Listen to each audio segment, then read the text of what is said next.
The election is over. Governance must now begin anew.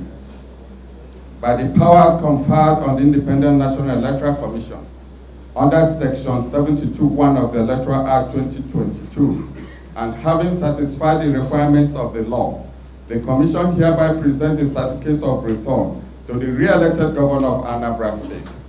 Your Excellency, this certificate is not merely a document of victory. It is a symbol of renewed trust, confidence, and responsibility. We are gathered here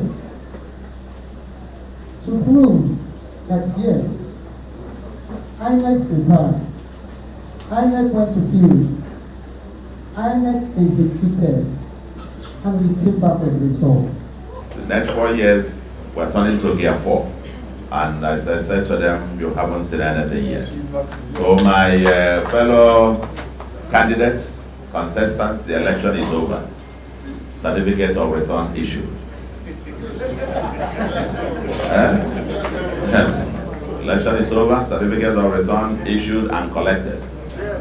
And we must now come together. I've spoken to quite a number of them, and that the spirit of brotherhood that pervades the spirit of Anambra will prevail.